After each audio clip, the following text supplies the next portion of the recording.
Hello, my name is Alma Robinson, and I am the Executive Director of California Lawyers for the Arts. CLA is a statewide nonprofit organization that was founded in 1974 to serve artists and arts organizations of all disciplines with advocacy as well as services that provide support with legal and business issues.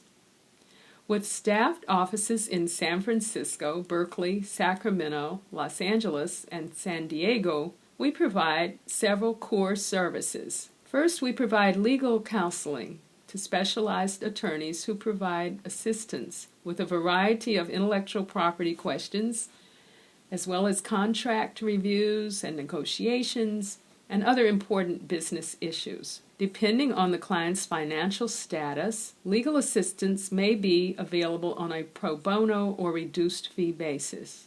We also provide a specialized program that assists independent inventors and small startups with their patent applications. To help with situations involving disputes, we provide a range of alternative services, including negotiations counseling, mediation, and arbitration that can avoid the expense and hassle of going to court. Finally, we offer a full menu of educational programs that include workshops, symposia, and conferences on various legal topics for artists and arts organizations. Many of these programs are posted on our YouTube channel, and we encourage you to use these tools to educate yourself on the legal issues before you reach out for specialized assistance from our organization. Thank you for joining today's program, and please consider joining CLA on our website at www.calawyersforthearts.org so that we can continue to maintain our full range of services. Thank you. Hey everybody, happy to be here. So let's just get started. We'll just jump into it. Thank you again for having me. So when we're talking about deductions or expenses, they all tend to get lumped together. The thing that I think is most important to understand is like what things go where and why, because sometimes I have clients who come to me and then they're like, oh, I only spent like $1,000 on my business this year, so we don't need to even look at it because it's not going to be deductible. And I'm like, but it is deductible. And they're like, but it doesn't meet the standard deduction. But some people don't know that the standard deduction, which are a set of personal deductions, are separate from your business expenses. And also there are adjustments to income, which are also added and computed when you're trying to figure out what your taxable income is. So the first thing that I think is helpful to understand is this kind of flow through. So you have your income, and that can come from a variety of sources. A lot of you are going to be getting income from W-2s and 1099s. We're not going to focus on everything, but just the three things that you might see that are going to lower your income during the year are your business losses. So any expenses related to your business. If you have stocks and you sell them at a loss, capital losses. And if you have rental properties, so for example, Airbnb, those losses on that property. So especially maybe you bought a new house, there's a lot of depreciation on the house, a lot of expenses, management fees, and you haven't made a lot of money. If that's the type of business that you're running, then you're probably going to see a loss for a couple of years, right? So those things are basically deducted dollar for dollar, aside from a few limitations. So there are limitations on rental losses in some cases, and those are just carried forward to future years. So that helps you get your income for the year. You also adjust that income. So for example, you might have heard of the education expenses for teachers. I'm not sure if we have any teachers here. It's $250. You just put it on there if you spent $250 or less during the year. The ones that are going to apply to a lot of us are the self-employment tax. So if you are filing on a Schedule C, which is a normal business return, Or if you have a profit from an LLC, then 15% of that, technically 15.3% of that profit goes towards your Medicare and Social Security, which is a good thing. When you retire years from now, it's terrible when you are paying 15% that you weren't expecting to pay in taxes. But half of that, so about 7.5% of that, actually is deducted from your income, lowering the amount of income taxes that you're paying. So most tax software does that automatically, but if you're being super fancy and you're paper filing because you like to, mail it in, then you might forget to compute that self-employment tax. Or I have clients who do Excel sheets themselves and are always wondering why the adjusted gross income that they compute is different than the one that I compute. It's that self-employment tax deduction. If you're contributing to a self-employed plan, a simple, an IRA, any of those retirement plans, that is also deducted from your income. And also, if you're a self-employed person who pays for your health insurance, then you can deduct the cost of your healthcare premiums, and that will get you what is called your adjusted gross income. Your adjusted gross income, whenever anyone asks you what your income is during the year and they ask you for what it is on your tax returns, that is what they're asking for. So it's adjusted gross income because of those adjustments that I just listed. Real quick on health insurance, I know a lot of us we might have covered California, or if you're not in California, then you might have whatever the marketplace is, and you might be getting premium assistance. So one thing that you should know is that healthcare deduction is going to be adjusted by any refunds that you might have to pay of that premium assistance. We don't have time to get into like the 8962 and the like paying back of the premium or getting more premium assistance at the end of the year, but it's not usually a dollar for dollar deduction. Also, if you are operating at a loss, then you lose the ability to deduct that health insurance plan. So if you have two businesses and one is profitable and the other is not profitable, then make sure that the health insurance plan that you got through Covered California coincidentally is related to this profitable business, because otherwise you're just throwing away the deduction. So those are the adjustments. Also, student loan interest, if you pay that, is also included there. Then after that, you toss in either your standard deduction, which is 12,000-ish for a single person, 24-ish for a married couple. And those include things like healthcare expenses during the year, what are called SALT taxes, so state and local taxes, including property taxes, mortgage interest, points, and insurance, and also charitable gifts. If all those together, with some minor adjustments that are tossed in, exceed that minimum amount, exceed the standard deduction, then you can take more than the standard deduction. So those things that I listed are not business expenses. They're separate things that help lower your tax bill by lowering the amount of income, specifically for income tax, that you are taxed on.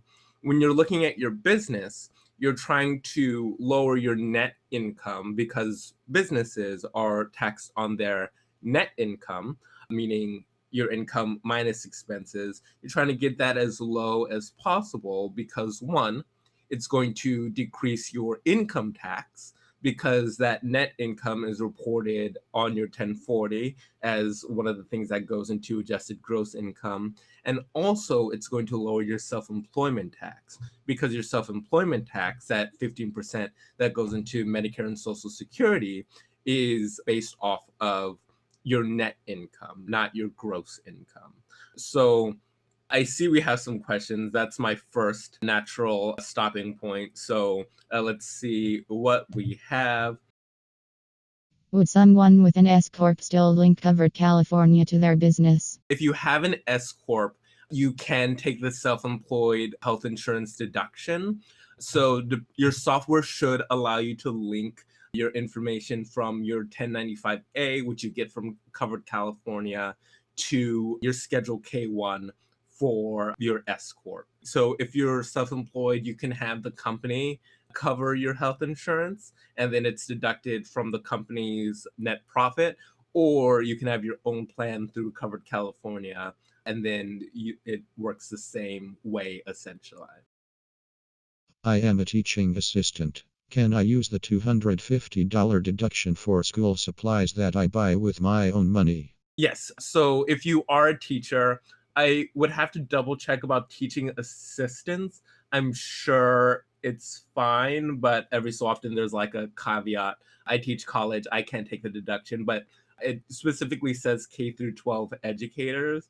You can deduct up to $250 in supplies. Right there, you don't have to do a Schedule C or do, it's just an automatic deduction. Make sure you keep your receipts just in case, but I have never seen anybody be audited specifically on that line, but always keep your receipts for those school supplies.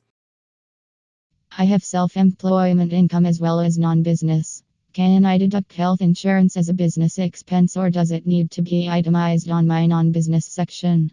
So you kind of have to choose if you want your health insurance to be itemized on your Schedule A as a medical expense, or if you want to have it deducted as an adjustment to income as a self-employment insurance. You can't double dip.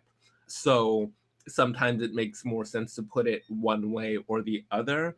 For most people, I'm going to assume that it makes more sense if you can take the self-employed health insurance deduction to do it that way. When it comes to medical expenses, there's what's called a 7.5% floor. So essentially, you can only deduct medical expenses that exceed 7.5% of your income. So if you made $40,000 a year, then $3,000 of medical expenses are not deductible. Anything over that is deductible. If you made 80K, then the floor for that is $6,000. So a lot of us are paying less than that in health insurance premiums. So unless you had a very expensive medical year, it's more likely that you get the better benefit from just deducting it as a self-employed person. Let's talk about business expenses. Most business expenses are pretty straightforward. So the rule for what you can deduct as a business expense is the necessary and regular expenses of a business. So necessary just means you need it to operate your business. Regular means anything that a business of your, like anyone else in your industry, would agree is a business expense. So most things that you think of, especially from a creative perspective, there are a lot of things that are pretty straightforward. There are some things that are a little weird. I'm going to talk about the straightforward things first. So advertising. So we have websites. We have to sign up for casting sites. We pay for IMDb. We have business cards. We have postcards, right? All those things that you pay for are forms of advertising. Now, there is one thing that people go, well, I'm an actor and I gotta look good. I took these headshots and my hair was a specific way in my headshots, and I gotta look like my headshot. Because could you imagine if I walk into an audition and my hair was slightly longer than it was in my headshot? I wouldn't get the role. The IRS says it doesn't matter. There are people who will say, it's fine, you're an actor, but the IRS is very clear about these things not being deductible. I know that a certain president of the United States deducted, $700,000 in appearance fees or $70,000 for one of his tax returns.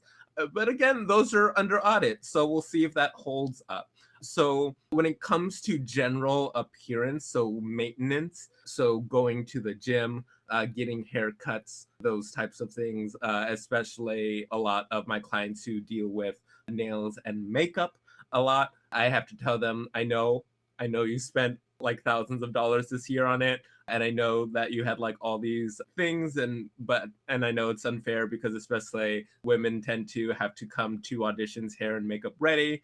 You have to be very careful. So the times when those are deductible are if there is a very specific, and I'm going to argue like contractually mandated use of something, right? If you get any personal benefit from it, then it's going to be very hard to argue that it's deductible.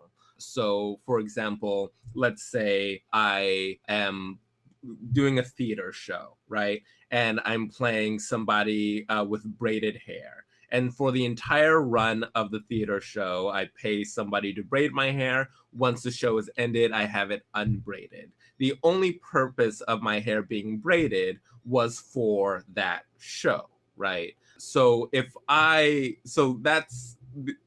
the director was like, we need you to get your hair braided, that is my personal expense. Now, if I just decide that I want to braid my hair because it might get me more roles, that's not necessary, right? The IRS would frown at that.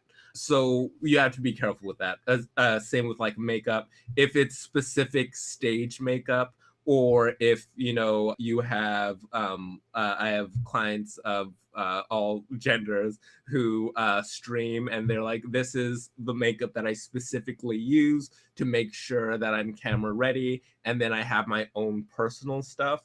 In those cases, then I go, okay, that's a little bit more okay. But still, even then, the IRS might say no, right? The IRS does have the power to, in some cases, disallow things. So you have to be very careful when it comes to appearance and make sure that it's very specifically for a specific thing and not just like a general, like, well, I just have to look good. Everybody has to look good. We live in a terrible image-based society. So other expenses, and these tend to be the bigger expenses, equipment. So if you are doing self-tapes and maybe you have a specific setup, so maybe buy a camera for the self-tapes, maybe you have a microphone, maybe you have a backdrop, right? Those types of expenses are deductible. If you have a computer that's only used for work, then it's fully deductible. Now, if you use your computer for mixed purposes, then you're going to have a little bit of a harder time because you need to figure out what percentage of your use is for business. So when you depreciate it, you'll take, either 70% or 80%. When I'm working with clients, I kind of talk about like, okay, on an average day, like how much of your computer is being used for, Facebook, Instagram, personal stuff. And then even with some clients, Facebook and Instagram is business related. So really having records is going to be helpful and showing like how you got to those numbers. Always easier if it's fully used for business, but no, if you buy something, then you can split the cost, right? Same thing with cell phones. If you're using your cell phone partially for business, partially for work, you can take a portion of your cell phone bill and also the cost of purchasing the cell phone. If you have a separate credit card for business or a separate bank account for business, I recommend having a separate credit card for business, even if you don't have a separate business bank account, because at the end of the year, it makes all of your bookkeeping a lot easier if you're not doing it month to month like some people do. Some people just go through everything year end, which I don't recommend, but some people do. And it's a lot easier if you separate it all into one card. So you know that when you look at your, whatever card you decide for whatever points you want, you know that everything on that card is related to business. And also any interest on that card is related to business. If you have a card that's business and personal, then it's going to be much harder to deduct the interest on that card. And it's so like to do that is a if a client asks me to do that, I would say no. I would just not do it because you have to keep track of every purchase and accrue the interest as things are being deducted, and it's just a mess. And I would never I would never wish that on my worst enemies. So if you want to deduct credit card interest, keep a separate card, only use it for business.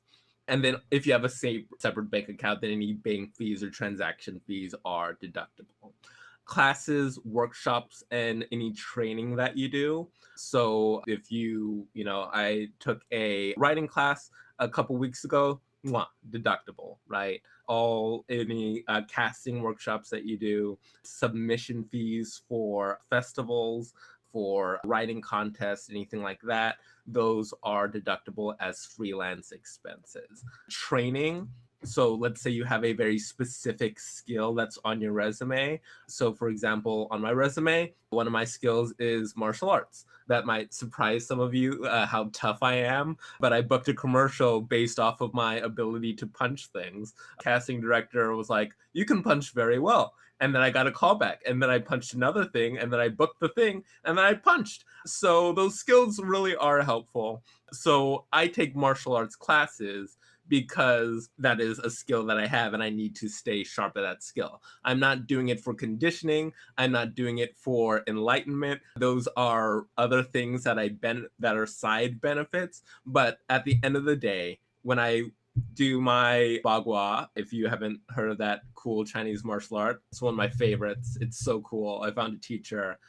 but I'm doing it because if a role calls for martial arts, I need to be up with my skills, right? Now, so any training, so if firearms are on your resume, if ballet is on your resume, those things are deductible. But if you're just like a regular person and you're like, well, I just started taking a ballet class just to get in shape, that's a personal expense. Or if your doctor is, like, you should exercise more, right? Even so, a unfortunate thing that does happen is sometimes you'll be injured because of something that you do in your work. So maybe you're doing some Shakespeare in the park and you sprain your ankle and your doctor says, well, you should do some Pilates for your bodies. And so you're doing Pilates because you're trying to recondition yourself so that you can go back to doing Shakespeare. It's still a personal expense. So even though you're doing it to enable you to work, right, it's a personal expense because it's general health care. Now, if you are a Pilates instructor and you're taking Pilates classes to keep yourself fresh and understand like what other teachers are doing, or if you're a yoga instructor and you do the thing where you go to India and you train, those expenses are deductible. So it's like if it's personal and it's for your general health, it's a personal expense. If it's specifically for business, for training, for improving a specific skill or maintaining a specific skill, then it's deductible as a business expense. So let's see, any people that you pay for specific things. So I have my guy who I go to whenever I need a self-tape. If you have somebody for, let's say, on-camera appearances and you're paying somebody to do your hair and makeup, if you are cutting a new reel and you pay somebody to edit that for you, those contractor payments are deductible. One thing that you should be mindful of, especially this year, or I guess since last year because of AB5, lots of things that we generally think of as like, oh, like I can just pay this person money to do this thing. We might think that somebody is a contractor when they're actually an employee. We don't have time to get into all the intricacies of that. But if you are at the level where you're paying somebody as like a personal assistant, I 100% guarantee that person is, well, 97%, that person is likely an employee because of the amount of control you have over them. So if you are paying lots of people during the year, if you are like producing projects and you have people that you're paying to do specific things, make sure that you're aware of how to classify them properly, because especially now that California is running at a deficit, I have a feeling that more so than normal, they're going to be going after anyone that they can to get additional money. Liens and levies have been increasing this year, so just more so than normal, be compliant with all laws just to make sure you don't get a nice letter asking for a donation to the state of California. So other things that you might not think of, general office supplies. So sometimes you have, like, if you're a writer, you might have pens. If you are an actor, you are probably buying highlighters. Sometimes those things add up, but also software is a big thing. So for example, I have Adobe Creative Suite. I just edited something for somebody last night. I Photoshop things all the time. Every so often I do a VO audition, and I just want to make sure that the sound is perfect, right? So all that final draft, deduct it. It's a business expense. So I'm not sure how many people are doing, or especially this year, but like if you're a dues paying member to a theater troupe or an improv group or a sketch group, if you're doing stand up and you're paying a fee to do your 5 or 10 minute set, right? All those are deductible. Or if you're renting out a venue for rehearsals or shows, that's also deductible. Travel expenses, deductible. So if let's say we're going to a festival, either to perform or to do research, then traveling to that place, planes, trains, automobiles, we'll talk about those in a second. Or if it's rental, then every, expense related to that is deductible, as long as the primary purpose of that travel is for business. So the kind of situations that you might have are the perfect situation where you travel. So let's say I go to New York for a film festival. I go there, I stay there for as long as the film festival is. I pay for a hotel, I pay for food. All of those are deductible. Food, you take half of the expense of food, just so you know. So all that's deductible, and I come back, right? Now, let's say while I'm there in the middle of my trip, one of those festival nights, I remember that one of my friends is in New York, and I'm like, oh, let me go grab a drink with my best friend, Caitlin. Shout out to Caitlin. So if while I'm doing business, do something that's personal, then that's fine. But any expenses related to that are not deductible. So if I buy her food, it's not a business deduction. If I can extend my trip a couple days, but there's no additional cost for me extending the trip, like maybe the hotel and the flights are like, yeah, stay here a couple extra days, no cost, then I can still take that fully as a business deduction. But any additional hotel or meal costs that are for personal expenses, or if there's a rebooking fee for my flight, those are not deductible. If I have a flight that's personal and I do business on that flight or during that trip, then only the cost of business related things. So let's say I have family in New York, and then while I'm there, I'm like, oh, there's a festival happening, right? So if I go pay for that festival and I'm there for, half of a day watching films, that cost is deductible, but I don't get to go back and say that the entire trip was a business trip. The question that I always get is, how would the IRS know? And that's a good question. The IRS, just by looking at your tax returns, isn't going to know who you were visiting. They're not the CIA or NSA. They're not spying on you. But this is the thing. When it comes to any investigation so let's just say you were audited, and sometimes what could happen is you get audited for an unrelated reason. I had a client who one of his employers didn't submit the W-2 properly. So he claimed the W-2 that the IRS didn't see, so he got audited, right? Now, I was able to figure that out and send them a letter and say, this is the reason why this is an issue, so it didn't progress any further. But had there been something else, the IRS could have gone, well, wait, if these records aren't matching up, so you didn't include this W-2, let's look into your business expenses. What kind of records do you have, right? So my thing is always, yes, the IRS won't necessarily know, but if they find out, it's just a huge headache down the line. So my thing is just do it right the first time. So in case anything happens, you don't have to worry about it. Other people don't do it that way. That is between them and whoever is up there looking down at us. It's just my neighbors looking through a hole in my ceiling. So other deductions, props that you might buy if you do a lot of sketch, mileage to and from places. So for most of us, our main place of business is our home. So there is a difference between commuting and business miles. So commuting miles are when you go from your home to your place of business and back. Business miles are when you go from one place of business to another place of business. So let's say, I run a construction company. I drive from home to the construction site. That is not deductible. I go from the construction site to Home Depot and back. That is deductible. Business mileage. I drive back home, not deductible. Now, for a lot of us, we work from home.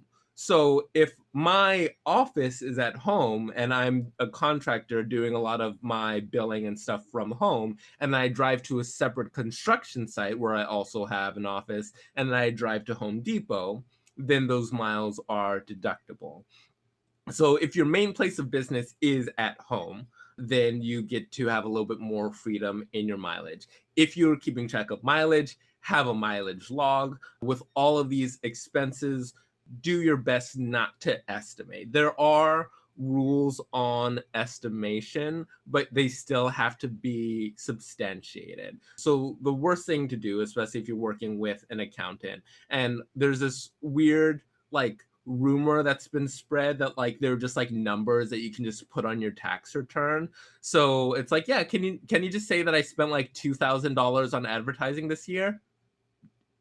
Did you spend $2,000 on advertising this year? It's no, probably $250. So you need to actually have substantiation for anything that you deduct, especially with mileage, especially with meals. And if you take a home office deduction, which I'll talk about in a second, you need to be able to prove that those things actually happen. I didn't have a mileage log this year because I wasn't driving anywhere. But last year, my mileage log was just an Excel sheet and it could be a notebook. You can get an app. There are lots of great apps that track your mileage for you. And I have the date, the location that I was driving to, and usually that implied the purpose. So if I was driving to a theater, it was to do a show, right? And then the mileage to and from. And then at the end of the year, I was able to add it all up, and I was able to know how much mileage that I drove. And if anybody ever asked me, everything that was in that mileage log also matched a calendar entry. So if I said that I was driving to meet with my manager for dinner, then you would see in my calendar meeting with manager at McDonald's. I don't have manager treating money. So those are the generally straightforward ones. Some of the weird ones are costumes. So clothing that you purchase is generally not deductible unless it cannot be used for any personal use. So for the one that I get all the time is I audition for a lot of commercials. When I'm auditioning for Walmart or Target, I have my blue polo, I have my red polo. I do not wear polo shirts ever. I would never wear a polo shirt if I did not have to, but I bought these polo shirts specifically for those auditions. Unfortunately, because you could wear them as normal clothing, it's not deductible. Buying suits or evening gowns, even if it's specifically for networking events so that you can, be black tie if you need to, or semi-formal, not deductible, even though if you never would normally be caught dead wearing a suit. Costumes are things like a clown costume, one of those giant inflatable T-Rex costumes, right? A ninja costume, things that if you walked into a friend's birthday wearing that, you'd probably get a little bit of side eye, right? So costumes, and I know it sucks because there are a lot of things that we buy that are I have a client who bought a very expensive suit just for business meetings, and we got into it, but I was like, the IRS will not allow it. A lot of the things that I say that the IRS will not allow is because they specifically in black and white say that they will not allow it. There's also, just in case you want some fun reading, a guide for IRS audits in the entertainment industry. And it basically lists, and it's maybe like 16 years old at this point, so they definitely need to update it. But it lists everything that the IRS is going to look for in an audit that could be a red flag for them. So a lot of the things that I suggest are based off of things that I've looked at and said, I know that the IRS is specifically looking for you to mess up in this specific way. So a lot of my clients are just like, Jeff, you're a square, you're a narc. And it's like, no, well, maybe. Yeah, I'm not cool at all. But the reason why I recommend these things, the reason why I say these things is because if you're not entitled to the deduction, I don't even want to play around with it, because both you and I, if I sign your return, are signing under penalty of perjury. So don't play dumb with the IRS. Especially, the fun thing is if your IRS return gets audited, then that will also flag you for a state investigation of your returns. So you'll have to either adjust those or just wait for them to go, hey, so we have a few questions. And then that comes with penalties and interest as well. So for me, I like the fact that I haven't had to deal with many audits. And every time I have had to deal with an audit, I've been right. So it makes me feel good that I'm just like, sorry, IRS, you made a mistake. Maybe check your math. I am a square. So cell phones we talked about, just have an idea of what percentage is business related and just be able to justify that, right? So meals, just to be clear about what a business meal is. So there are travel meals. So if you are traveling for work, basically anytime you have an overnight stay somewhere, then all meals during traveling are deductible. I had a client once who got a gig writing in New York, and she still kept her LA home. So even though she was in New York for about 3 to 4 months, all of her rent and meals were deductible. So it was a fun little bonus because she was traveling for that time. Now, if she'd been there for 2 years, then it might have been a different story. But one thing to remember about meals is that you can only deduct half of it. So if I spend $100 on a meal, $50 of that is deducted on my tax returns. So you might, have $0 in your bank account by the end of the year. But if it was spent all on meals, then you're still paying taxes on half of that meal expense.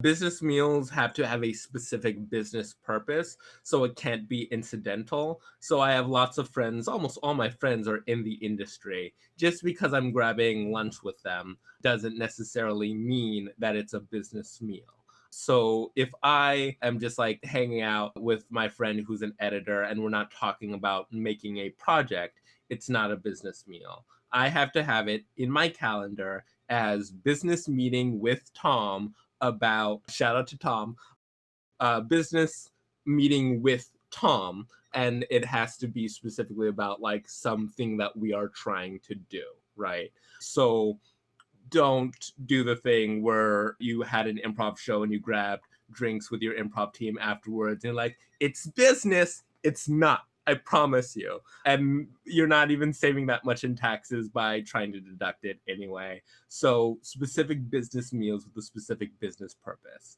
You can buy gifts for people, but just so you know, if you buy a gift, you can only deduct $25 per person per year. So let's say I bought my agent a birthday gift and a Christmas gift, right? Both of those gifts were $25. So I spent $50, but I could only deduct $25 for that person.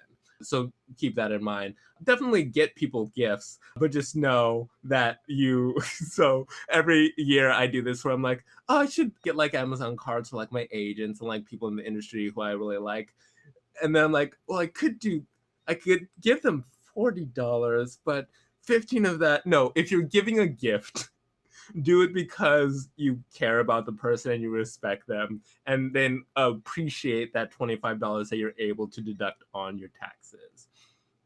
You used to be able to deduct entertainment. So you used to be able to not only wine and dine your clients, but like take them out to a baseball game or to the batting cages, or, to get mani-pedis, like whatever type of entertainment you would want to do, or, even take them to like a movie or a theater show, right? You cannot deduct that at all on your taxes anymore. That for some, it seems like with all the tax breaks that went to the very rich, like they would also leave in the ability to like buy expensive things for people. But weirdly enough, that one disappeared. So if you're doing dinner and a movie for your clients, the dinner deductible, only 50%, the movie is not deductible.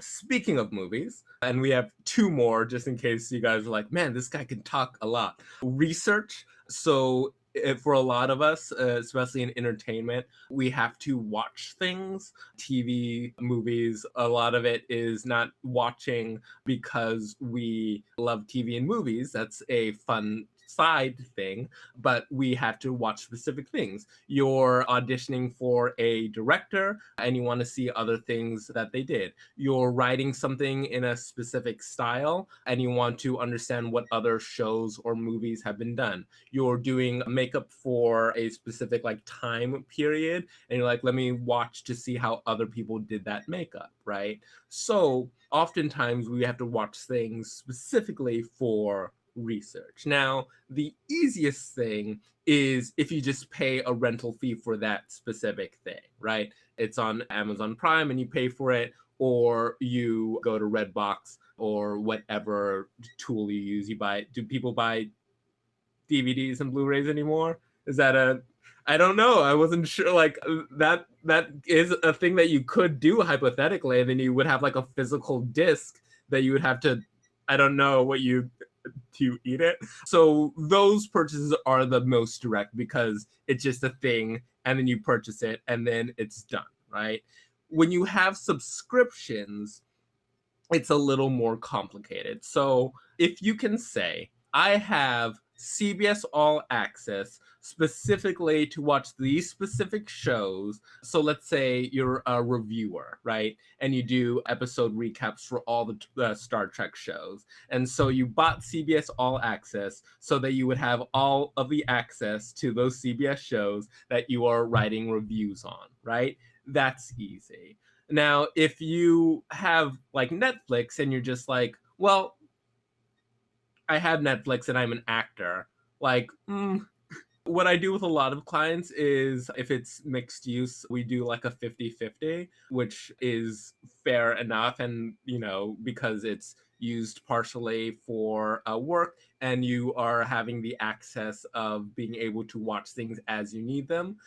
But then you hear about Queen's Gambit and you're like, well, it's not really related. I'm not going to audition for anything like that, but I've just heard that it's really good. And then it is, and you just like enjoy it. Then, that's something that I would recommend. But really with things like that, you want to have the justification. And also if you are doing research, the IRS is probably going to assume that you have some sort of notes or some proof of why you're doing that research. So make sure that you have that, or have a clear delineation of what you use for entertainment and what you use for like personal use. So for me, I don't deduct Amazon Prime because I have Amazon Prime because of 2-day shipping. And the fact that I can also watch a whole bunch of movies is just a personal benefit that I can use for business. I don't try to mess with that one. Some people buy Amazon Prime just to watch movies. But every time I rent something on Amazon Prime, then that is deductible because I'm renting it specifically for a business purpose. Audible is personal. Video games are personal. All the streaming services that I have are business related. When I'm watching, I'm analyzing. I'm like, every time I watch something, I'm trying to understand it deeper and deeper. So that is the reason why I'm watching TV. I have it like on my to-do list. It is a scheduled thing. I'm deeply analyzing it. So then, like, in a year, you'll hear about me on TV. Famous tax accountant in jail for trying to deduct Netflix. He enjoyed The Queen's Gambit a little too much. More at 7. So research is one of those weirder ones. But again, with everything, just don't. If you have to do the thing where you're like, well, anytime you like start stuttering and explaining, it's just don't try it. Now, if I do have clients who I'll be like, hey, so why do you have Hulu? It's like, oh, I'm watching these 5 shows and it's directly related to my writing because I have to be aware of like these 5 shows that are airing. Great. Easy, right? The last is the home office. So the home office, people try to get away with this one. Don't. The audits for the home office are fun, and I'm not sure how many of these have happened during COVID times, but they will come to your home and measure your home office to make sure that you actually measured it correctly. So I would love to just see a whole bunch of IRS agents in masks with like those measuring tapes, but the home office has to be a space in your home that is used exclusively for business. Okay? Exclusively. So if you have, so for example, this table that I am at right now, I use primarily for work, but I also use it for my teaching job.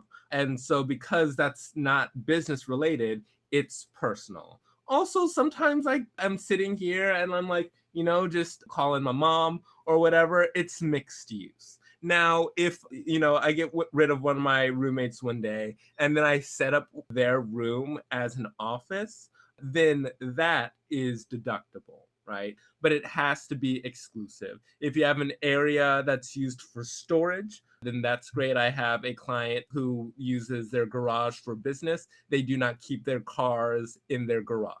They only use it as a workspace, right? So it has to be exclusive. The way you calculate that home office deduction is that you look at the total square footage of your home, the square footage of the office space, and then you can take a percentage of all of your expenses. So rent, mortgage, interest, depreciation, depending on if you're renting or if you own, any utilities, homeowners or renters insurance, all those deductions, you take a portion of it. There is another way of doing it where you can take, I think, $5 per square foot. That is the easier deduction, but especially in California, especially in Los Angeles, you're not going to get the same level of deduction as you would if you took your actual expenses. So I almost always recommend doing the actual expenses, but it does require some measuring. So be accurate with that measurement. But for people who are operating at a profit and have a home office, it's great. If you operate at a loss, you don't get to deduct it in that year, but it does carry forward to future years. So that can be a nice little thing, a nice little tax hack. Because if you had like $5,000 for 4 years while you were operating basically at a loss, and then 1 year you make $50,000 in profit, well, that $20,000 that you had carried over is going to now lower your profit to $30,000, which is a pretty substantial chunk of savings. So I mentioned this and I said I would talk about it, and now is when I'm going to talk about it. The difference between a business and a hobby. So the IRS can say that your business is a hobby, which limits your ability to write off losses. You might have heard, so some people get this rule kind of mixed up, where you could only operate at a loss for 3 years and the IRS like closes your business or whatever. There are different versions of that.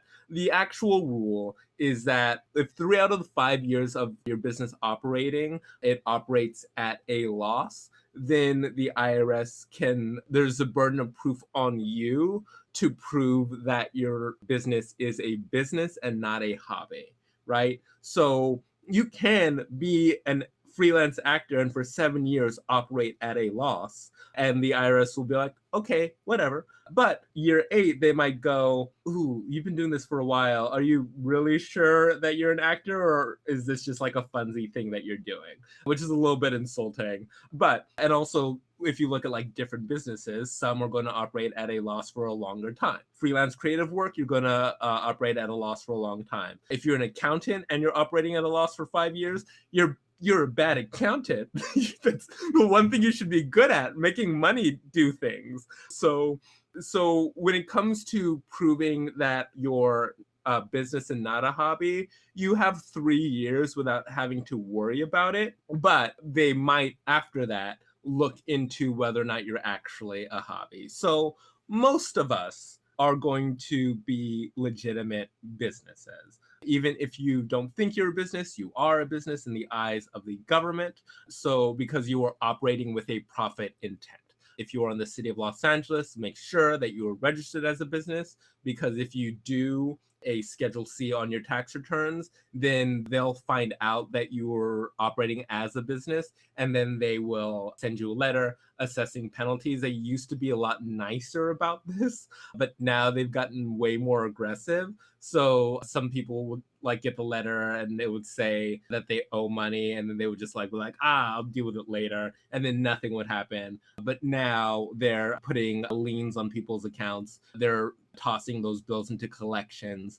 And the thing about the city of Los Angeles is they do this really dumb calculation because they don't actually know how much you made. So they assume how much you made based off of how much the average business in Los Angeles makes. So they're just like, okay, so you probably made, I don't know, $2 million this year. And you're like, no. But then they assess you for a tax bill of $30,000. And so a lot of us get a bill for $30,000 and then break down crying, right? But what you have to do is you have to tell them that your business only made $1,000 that year. And then they're like, oh, you made $1,000? Okay, you owe us with interest and penalties $17. Do you want to do a payment plan? So my general rule, if you get nothing else from this, is if you get any sort of tax letter from anyone, do not ignore it, especially when it comes to liens and levies, because those are, you have 30 days to respond to those. And if you do not respond in those 30 days, it can mess up your credit, or you'll find that money in your bank account is suddenly gone, or you'll get a letter from your employer saying that they're going to start sending money from your paycheck directly to the state or the IRS. And that is not fun for anyone. So I know it's scary. Even I, when I get letters from the IRS, have a panic attack. And then I look at it and they're just like, hey, we just want to say thanks for doing such a great job. And I'm like, oh God, I thought I was going to jail for deducting Netflix. So don't ignore those letters. Please, please, please, please, please. But you are a business, and registering as a business, having a business license, which is free, by the way. And in Los Angeles, if you make less than $100,000 or less than $300,000 as a creative artist, then you don't have to pay any taxes. So just register. Even if you're not doing anything, just register, because one, you don't have to worry about getting a weird letter from them later saying that you owe them thousands of dollars. And two, if the IRS says that you're a hobby, well, one proof that you're a business is the fact that you have a business license, right? So having a business license helps. Spending time and effort on your business helps, not just doing the same thing. So, for example, if you are doing improv and you've been doing it for 7 years and still you're not making a whole bunch of money as an actor, sorry if anyone feels personally attacked, then the IRS might go, well, have you done anything else to try to make money as an actor? No, I've just been doing the same thing for 7 years. And then they're going to be like, you don't know how to run a business. So showing that you have the ability to like try new things, showing that you have the necessary trainings. Every year I try to do a thing of like, what have I done this year that went well? What could I do better for next year? What are my goals? How close am I to achieving them, right? So that type of thing is going to help just in case they do ask. I have 260 something clients who are in the creative world. So far, none of them have had the IRS. Everybody just knock on wood for me, because tomorrow I'm going to get 27 audits just because of my hubris. But so far the IRS hasn't asked if any of them are hobbies. But if they do ask, that ability, and it also gives you a little bit more swagger when you take yourself seriously as a business and you're making better business decisions for yourself. So if that does happen, then make sure you have that. But really just if you're doing the bare minimum, if you're investing time into it, if you're trying new things, right? So you try doing more stand up, or maybe you try to produce a web series, or you work on your Instagram presence. You start talking casting associates and just say like, hey, I dropped my pile of headshots. Oh man, feel free to keep one. Thanks for helping me pick those up. Do not recommend that. They do not like that. I've tried. So as long as you're improving, as long as you're trying new things, you should be okay. If you are in the first year, and there are these weird rules for startup expenses, but if you are operating as a business, then you can deduct those losses. So let's see. I think now I'll take some questions. How can I document the percentage use of an item for business, such as a computer? So documenting the percentage of business use for something there are different ways to do it, and all of them are kind of terrible. I kind of do like on an average day, right? So let's say you buy your computer and you know that you do freelance work 35 hours out of the week, right? And then the rest of your time is like, oh, occasionally you like check Facebook on your computer, but really maybe you have 5 hours in an average week doing work and then 5 extra hours of doing unrelated stuff. That would be 87.5%. So that's one way to do it. You can look at like for like a cell phone, like your average number of calls and like the amount of time that you spend on those calls. You can look at like what apps on your phone are for business and which are used for personal. As long as there's some reasonable justification, it should be fine. It's one of those things where if there's reasonable proof of it, in general, it's okay.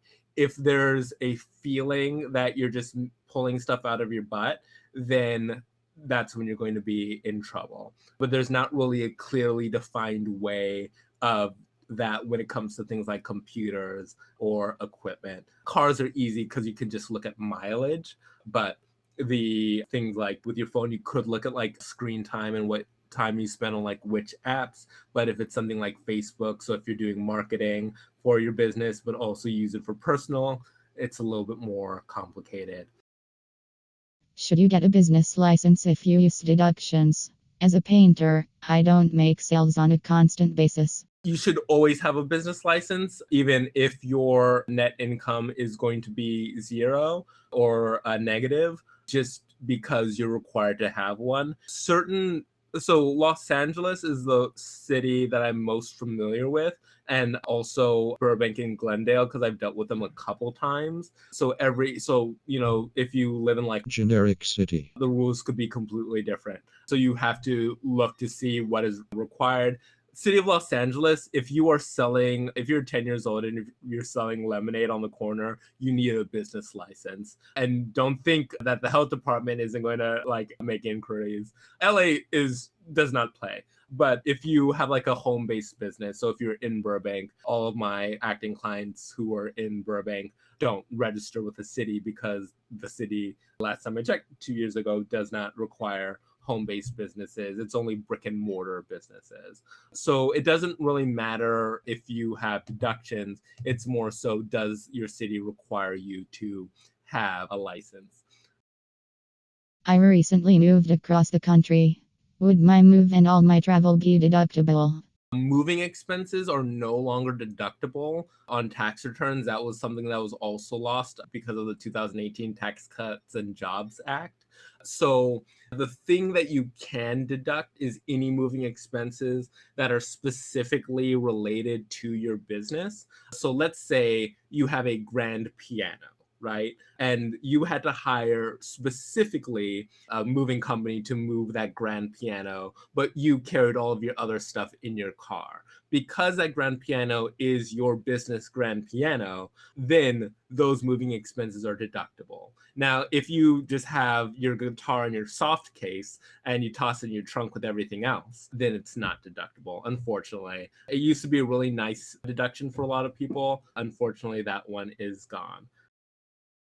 Can you recommend any specific resources for getting a business license as an artist? As far as resources for getting a business license as an artist, the application for Los Angeles is pretty straightforward. The only weird thing is you're going to see one category that says arts and entertainment. That is not you. Arts and entertainment are things like amusement parks, arcades, go-kart races, things like that. You are a service business. So you're going to actually click on the box for miscellaneous services not otherwise specified. It's a little bit of a roundabout way of doing it, but there are articles that have been posted. I think I have an article on Facebook about it, but many people have provided walkthroughs and there are videos, and a friend of mine I know made one. So if you look up like actor business license Los Angeles on your favorite search engine, you should be able to find something that will walk you through. But all it asks you is your social security number, name, address, blah blah blah blah blah, and then you'll be good. So last, like, hot tips. So when it comes to talking to an accounting professional, nobody without looking thoroughly at your documents can tell you whether or not they can get you a refund. Anyone who promises you a refund before they look at your documents, run away. Because if you received $100,000 in a year and you have no expenses, there is nothing that I can do to make it so that you do not owe taxes aside from fraud, which I don't do. So watch out for people who overpromise. If you ask me what your taxes are going to look like, I will tell you, let me see your documents and then we'll see. And then I'll also tell you, worst case scenario, if you owe more than you can pay, there are payment plans, there are offers and compromises, there are ways of making this manageable. So just in general, watch out for people who promise things before they look at your thing. In the same way that you would with a lawyer, in the same you would with a mechanic. If you call a mechanic and you say, hey, I need you to fix my car, and then they say, yeah, it's $500, I'll be able to fix anything. No, don't trust that person. Anybody needs to look deeply at what you're dealing with. And also, if you are kind of hybrid, W-2 and 1099, make sure that you are separating things. So there are some things that might go, so for example, if you're traveling for W-2 work, not deductible, right? Hopefully it's reimbursed by your employer. But if you're traveling for 1099 work, then it's deductible. I occasionally get staffed as an accountant for an employer, and I just have to make sure that those expenses are separated from my business expenses. And I think we're wrapping up soon. Thank you so much, Jeff, for once again leading a wonderful and informative workshop for CLA. Have a great night.